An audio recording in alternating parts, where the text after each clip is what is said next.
이 시간에는 우리 피난처인 멜리데 섬이라고 하는 제목으로 하나님 말씀을 전하겠습니다. 우리가 읽은 본문의 말씀은 바울과 그의 일행이 멜리데 섬에 상륙해서 일어난 일을 말씀하고 있습니다. 바울이 복음을 전하다가 붙잡혔어요. 붙잡혀서 감옥에 2년을 보냅니다. 2년 동안의 감옥에 있다가 그 후에 바울은 로마에 가서 재판을 받게 됩니다.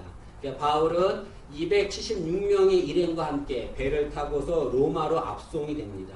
로마로 압송하는 중에 유라굴로라고 하는 풍랑을 만납니다. 이 풍랑은 메가톤급 풍랑이에요. 이 풍랑에 만난 배는 모든 배는 다 난파됩니다. 그리고 난파되어서 그 배에 있던 사람들은 거의 다 죽음을 당하게 됩니다. 그런데 이렇게 유라굴로 풍랑, 메가톤급 풍랑을 만났음에도 불구하고 바울과 그 일행들은 난파를 당했어도 한 명도 죽지 않고 다 구조가 되었습니다. 여러분, 배가 난파되었는데 한 명도 죽지 않고 다 구조되었다, 다 살아났다. 이것은 그들의 능력 때문이 아닙니다. 그들이 잘나서가 아니죠. 이것은 전적인 주님의 은혜라고 말할 수밖에 없습니다. 주님은 이들에게 큰 은혜를 베풀어 주셔서 이들을 살려주었습니다. 그럼 왜 주님께서 이들에게 은혜를 베풀어 주었을까요? 그것은 제가 생각하기에 그 배에 바울이 타고 있었기 때문에 그렇습니다. 그럼 바울은 어떤 자입니까? 바울은 어떤 고난과 핍박 속에서도 신실하게 주님을 믿는 자였습니다. 신실한 신앙인이었습니다. 그 신실한 신앙인 한 명이 그 배에 있으니까 거기에 있는 모든 일행들이 다 생명을 구원받게 되었습니다. 여러분, 우리도 바울처럼 이렇게 신실하게 주님 믿기를 간절히 소원합니다. 여러분, 내가 신실하게 주님을 믿으면 나로 인해서 우리 가정이 회복되는 역사가 일어날 줄로 믿습니다. 내가 신실하게 주님을 믿으면 나로 인해서 내가 속한 공동체가 회복되게 될 줄로 믿습니다. 꼭 지금 어려움이 있다 할지라도 걱정할 거 없습니다. 여러분, 여기 바울과 그 일행이 탄 배가 유라굴로 풍랑을 만나서 어려움을 당했습니다. 어려움을 당했지만 그들은 한 명도 죽지 않고 다 살아났습니다. 지금 힘들고 어려워도 여러분 걱정할 필요 없어요. 내가 끝까지 신실하게 신앙생활하면, 신앙이 되면 주님께서 다시 회복될 줄로 믿습니다. 우리가 할 일은 그 어려운 상황, 내게 있는 환난과 고난을 바라보지 말고 우리도 주님만을 바라봐야 합니다. 그러면 신실하신 주님께서 우리의 모든 고난 속에서 우리를 회복시키시고 지켜줄 줄로 믿습니다. 이렇게 구조된 바울과 그 일행들이 1절에 보니까 멜리데 섬에 상륙했다라고 말씀하고 있습니다. 1절 말씀을 보시면 우리가 구조된 후에 앉은 그 섬은 멜리데라 하더라 라고 말합니다. 여기 멜리데 섬은 지금의 몰타 섬을 말합니다.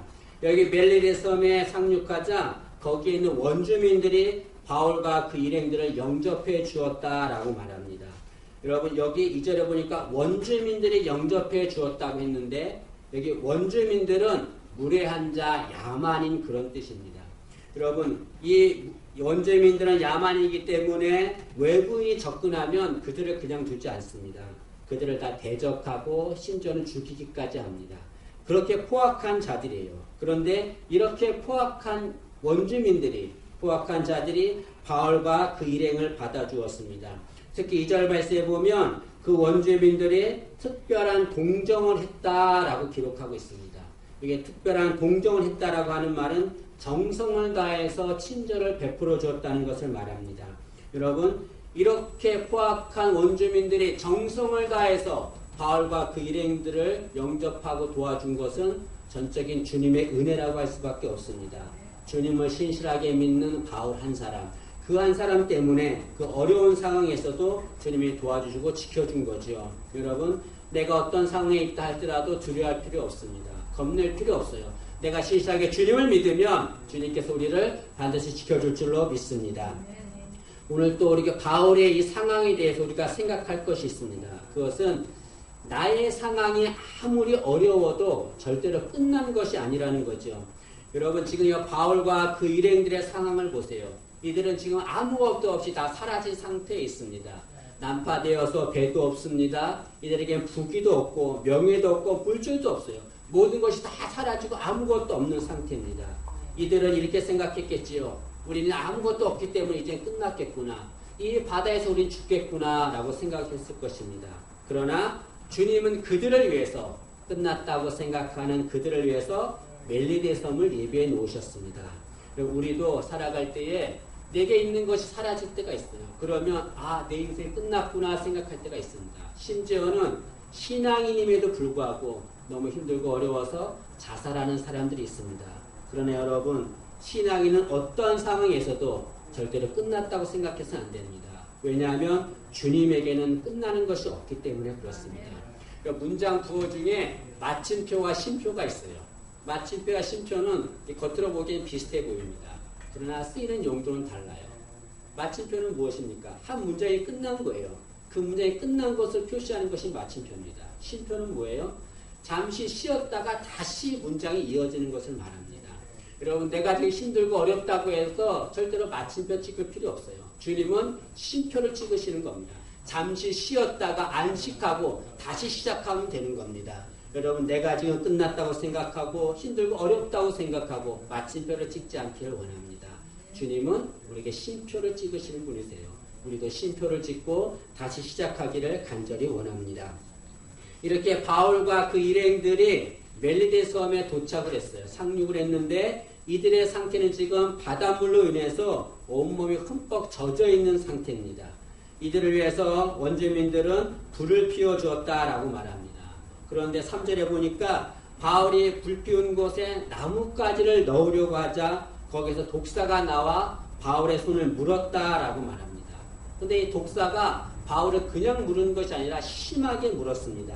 3절에 보면 바울이 나무 한 묶음을 거두어 불에 넣으니 뜨거움으로 말미암아 독사가 나와 그 손을 물고 있는지라 라고 말합니다. 이게 물고 있는지라 라고 하는 말은 계속해서 물고 있는 상태를 말하죠. 독사가 바울의 손을 계속해서 물고 있는 거예요. 심하게 물려 있는 거죠. 여러분, 독사에게 물리면 그 사람은 어떻게 됩니까? 큰 상처를 입거나 심지어는 죽게 되는 거죠. 그런데 5절 말씀에 보니까 바울은 조금도 상함을 입지 않았다라고 말씀하고 있습니다. 여러분, 바울이 독사에게 물렸음에도 그가 죽지 않고 조금도 상함을 입지 않은 것, 누가 지켜주셨기 때문에 그렇습니까? 주님이 지켜주셨기 때문에 그렇죠. 신실하게 주님을 믿는 자, 신실하게 신앙생활하는 자, 그런 자 주님께서 지켜줄 줄로 믿습니다. 주님은 믿는 자들을 고난에서 지켜주신다고 약속을 했습니다. 마가복음 16장 17절과 17절에 이렇게 말씀합니다.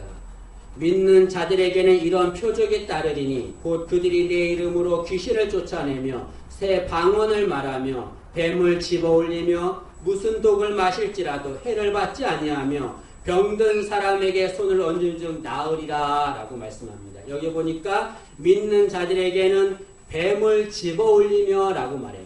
뱀을 집어올린다는 말은 뱀에게서 지켜준다는 걸 말씀하고 있습니다. 바울을 통해서 주님은 믿는 자들을 뱀에서 지켜준다는 것을 입증하신 거죠, 여러분. 아무리 독사 같은 어려움이 있다 할지라도 겁낼 필요 없어요. 두려워할 필요 절대로 없습니다. 내가 신실하게 주님을 믿으면 주님이 분명히 말씀했어요. 믿는 자들에게는 이런 표적이 따를 것이다. 그들이 뱀을 집어 올릴 것이다. 내가 뱀에게서 그들을 지켜줄 것이다 말씀하고 있습니다. 어려움 속에서 두려워하지 말고 고난 속에서 힘들어하지 말고 눈물 흘리지 말고 오늘 주님 바라보고 신실하게 신앙생활하는 우리가 되기를 간절히 원합니다. 저는 이 말씀을 통해서 두 가지를 생각해 보려 합니다. 첫째는 고난이 오면 두려워하지 말고 물리쳐야 한다는 거죠. 여러분, 지금 바울은 뱀에게 물려있는 상태입니다. 그런데 그 뱀에게 물린 바울이 어떻게 했습니까? 그 뱀을 불에 떨어버렸다라고 말씀하고 있습니다.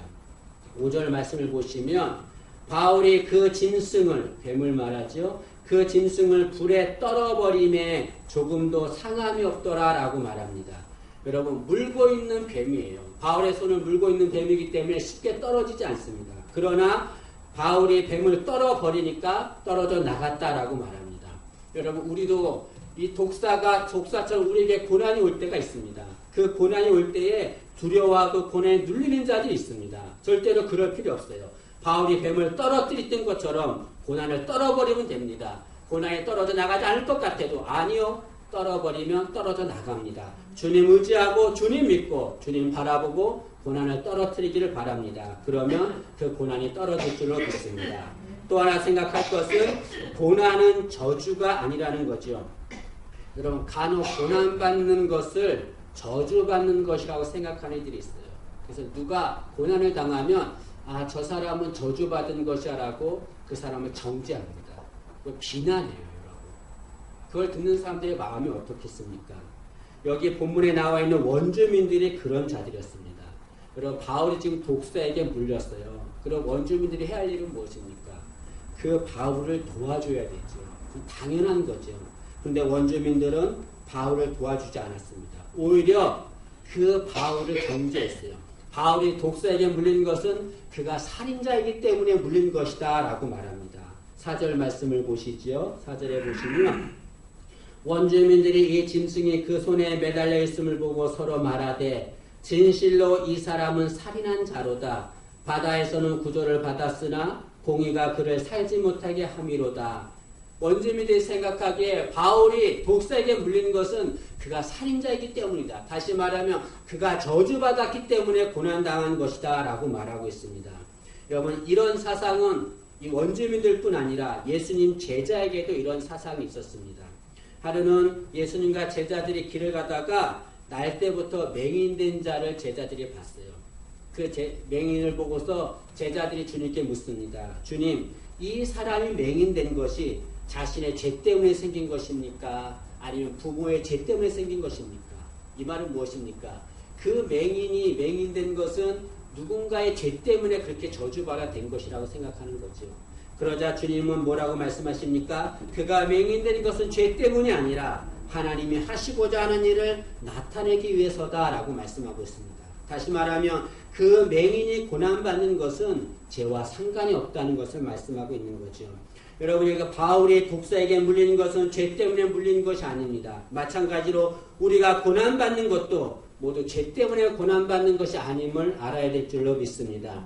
여러분 바울이 독사에게 물린 것은 저주가 아니에요. 그것은 주님의 은혜였습니다. 바울이 독사에게 물린 것으로 인해서 어떤 역사가 일어났습니까? 그 원주민들이 하나님의 살아계심을 믿었고 바울이 하나님의 사람이심을 믿는 역사가 나타났습니다. 6절 말씀에 보면 바울이 독사에게 물려도 죽지 않자 그 원주민들이 바울을 신으로 여겼다라고 말합니다. 6절 말씀을 보시죠. 그들은 그가 바울이 붙든지 혹은 갑자기 쓰러져 죽을 줄로 기다렸다가 오래 기다려도 그에게 아무 이상이 없음을 보고 돌이켜 생각하여 말하되 그를 신이라 하더라 라고 말합니다. 여러분 이전에 원주민들은 바울을 어떤 자로 생각했습니까? 살인자로 생각했어요. 죄인으로 생각했어요. 저주받은 자로 생각했습니다. 그러나 이 사건 후로 이 원주민들은 바울을 어떤 자로 생각했습니까? 신으로 여겼다라고 말합니다. 여기 신으로 여겼다라고 하는 것은 하나님의 사람으로 여겼다는 것을 말씀하는 거죠. 여기 바울이 고난당한 것은 저주가 아니에요. 이것은 주님의 은혜였습니다. 이걸 통해서 원주민들이 하나님의 살아계심을 믿게 되었고 바울이 저주받은 것이 아니라 하나님의 살아계심을 알게 된 거죠. 여러분 우리도 고난받을 때 내가 고난받는 것이 죄 때문이고 저주 때문이라고 생각할 때가 많습니다. 그것 때문에 내 스스로 나를 자책하고 죄책감에 빠진 이들이 많습니다. 절대로 그럴 필요 없습니다. 죄책감에 빠질 필요 없어요. 내가 고난당하는 것은 저주받아야 되는 것이 아니라 주님의 은혜임을 알기를 원합니다. 은혜이기 때문에 반드시 주께서 선하게 역사할 줄로 믿습니다. 전승에 따르면 이 멜리데셈의 섬의 원주민들은 이 바울의 이 사건으로 인해서 하나님의 살아계심을 믿게 되었고 그 결과 멜리데셈은 온전히 복음화되었다라고 말합니다. 후에 이 멜리데섬에서 카타콤이 발견되었습니다. 카타콤이 무엇입니까? 성도들이 박해를 피해서 신앙을 지키기 위해서 예배를 드린 장소가 카타콤입니다. 이 멜리데섬에서 카타콤이 발견되었다는 것은 이들이 핍박 속에서도 끝까지 신앙을 지키며 살았다는 걸 말씀하고 있는 거죠. 또한 세계 기독교 백과사전에서도 이 멜리데섬은 100% 모든 사람들이 기독교인이었다라고 기록되어 있습니다. 이것이 이렇게 된 이유가 무엇입니까? 바울의 고난이 저주가 아니라는 것을 주님이 입증해 준 것을 말씀하고 있습니다. 여러분, 내가 지금 고난 당하고 있을 때 절대로 두려워할 필요 없습니다. 그것 때문에 내가 저주받은 것이라고 죄책할 필요도 없어요. 자책할 필요도 없습니다. 그것은 주님의 은혜일 것입니다. 고난 속에서 주께서 향하신 뜻을 깨달아 알면 되는 거예요. 그리고 그 뜻대로 살면 되는 겁니다. 주께서 선하게 인도해 줄 줄로 믿습니다. 또한 우리는 이 바울과 그 일행이 멜리데 섬으로 상륙했던 것처럼 우리도 멜리데 섬으로 향해야 될 줄로 믿습니다. 여기 멜리데라고 하는 말은 페니키아로 피난처라고 하는 말입니다. 여러분, 바울과 그 일행들이 난파되어서 고난을 당했어요. 그 고난 당할 때 주님은 뭐하고 계셨을까요? 넉넉히 계셨을까요? 고난 당한 것을 구경하고 계셨을까요? 아니요. 고난 당한 바울과 그 일행들을 위해서 멜리데 섬을 예배해 놓으셨어요. 그리고 그들을 위해서 그곳에서 피난하고 안식하기 위해서 주님께서는 멜리데 섬을 준비해 놓으셨습니다. 여러분, 내가 지금 고난 당하고 있다면 우리는 멜리데 섬으로 향해야 합니다. 주님께서 예배해 놓으신 멜리데 섬, 그것이 우리의 피난처입니다. 그곳에서 우리는 안식을 누리게 될 줄로 믿습니다. 그런데 이 멜리데 섬에 이르기 위해서 우리가 해야 될 것이 있어요. 반드시 해야 될 것이 있습니다. 그것은 내가 의지하던 것을 버리고 주님을 의지해야 됩니다. 여러분, 사도행전 27장에 보면 이 바울과 그 일행이 탄 배가 유라굴로 광풍을 만납니다. 광풍을 만나서 어떻게 살 방법이 없어요. 그런데 사도 바울이 그들에게 살 수 있는 방법을 알려줘요. 두 가지를 얘기하는데 하나는 뭐냐면 밀을 버리라 라고 말합니다. 너희들 음식을 지금 배불리 먹어라. 그리고 밀을 버려라. 너의 음식을 버리라, 그런 말이죠. 그 다음에는 너의 닻을 끊으라 라고 말합니다. 이 배의 닻을 끊으라 라고 말씀하고 있습니다. 여러분, 밀을 버리고 음식을 버리고 닻을 끊으라는 것은 뭘 말합니까? 너희들이 가장 의지하는 것을 버리라는 걸 말하죠. 밀과 닻은 이 일행들이 가장 의지하는 것입니다. 음식을 버리면 살 수가 없어요. 닻을 끊으면 배는 항해하는 데 어려움이 당하게 됩니다. 그러나 사도 바울은 그렇게 하라라고 말합니다. 거기에 일행들은 바울의 말에 순종해서 그렇게 합니다. 밀을 다 버려요. 그리고 배의 닻을 끊습니다. 그래서 어떤 효과가 일어났냐면 배가 가벼워졌다라고 말해요. 배가 가벼워지자 바람이 부니까 그 바람이 이끄는 대로 배가 가는 겁니다. 그 일행들이 할 일은 무엇입니까? 아무것도 없는 거예요. 그냥 배에 가만히 있으면 되는 거예요. 가만히 있어서 바람이 부는 대로 가면 되는 겁니다. 그런데 이 바람이 어디로 불었습니까? 멜리데 섬으로 부른 겁니다. 여러분. 멜리데 섬을 불러서 모든 사람이 한 명도 죽지 않고 다 구조되었다라고 말합니다. 우리 읽지 않았지만 27장 44절 말씀을 보시죠. 거기에 보면 그 남은 사람들은 널조각 혹은 배 물건에 의지하여 나가게 하니 마침내 사람들이 다 상륙하여 부조되니라 라고 말합니다. 그 배가 가만히 있는 상태에서 바람이 부는 대로 갔더니 한 명도 죽지 않고 다 구조되었다라고 말씀하고 있습니다.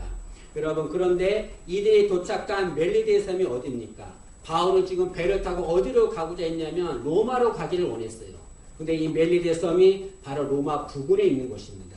여러분, 인간의 상식으로는 이 난파된 배는 절대로 멜리데 섬으로 갈 수가 없습니다. 그러나 이들은 멜리데 섬에 도착했어요. 어떻게 그렇게 했습니까? 이들이 열심히 노력해서 그렇습니까? 이들의 능력이 좋아서 그렇습니까? 아니요. 주님이 그들을 인도했기 때문에 그렇습니다. 자신의 모든 의지한 걸 다 버렸더니 주님께서 그들을 가장 안전한 피난처인 멜리데 섬으로 인도해 주었습니다.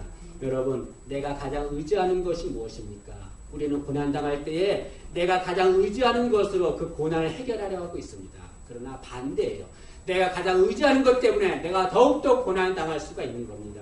우리는 내가 의지하는 것을 포기해야 합니다. 그리고 주님을 의지해야 돼요. 내가 포기하는 만큼 주님이 나에게 역사할 줄로 믿습니다. 내가 포기하는 만큼 주님이 나를 도와줄 줄로 믿습니다. 여러분, 내가 의지하는 거 다 포기하고 주님의 도우심을 의지하세요. 주님께서 선하게 인도해 줄 줄로 믿습니다. 여러분, 여기 멜리데 섬은 주님이 그 바울과 일행을 위해서 예배해 놓으신 피난처입니다. 이 멜리데 섬에 가야만 그들의 안식을 누릴 수가 있는 거죠. 여러분, 지금의 멜리데 섬은 누구를 말합니까? 예수 그리스도가 우리의 멜리데 섬입니다. 많은 사람들이 고난당하고 있고 죄 속에서 지옥을 향해 가고 있습니다. 그들이 살 수 있는 방법은 무엇입니까? 그들이 살 수 있는 피난처는 무엇입니까? 예수님밖에 없는 거죠. 예수님께서 뭐라고 말씀했습니까? 수고하고 무거운 짐 자들아 다 내게로 오라. 내가 너희를 쉬게 하리라 라고 말씀하고 있습니다. 고난 당하는 자, 죄 지은 자, 어떠한 자로 다 주님 앞에 오면 주님께서 안식을 준다라고 말합니다. 주님이 우리의 피난처입니다. 여러분, 내가 의지하는 것 다 포기하고 우리 주님께로 향합시다. 주님께로 향할 때에 주님께서 우리에게 영원한 안식을 줄 줄로 믿습니다. 말씀을 마치겠습니다. 바울과 그 일행들은 고난 속에서도 자신의 모든 걸 포기하고 바람 불 대로 갔기 때문에 주님께서 피난처인 멜리데 섬으로 인도했습니다. 우리도 내가 의지하던 거 다 포기하고 주님만을 의지하고 주 앞에 나가길 원합니다. 주께서 우리의 피난처 되시고 우리에게 영원한 안식을 줄 줄로 믿습니다.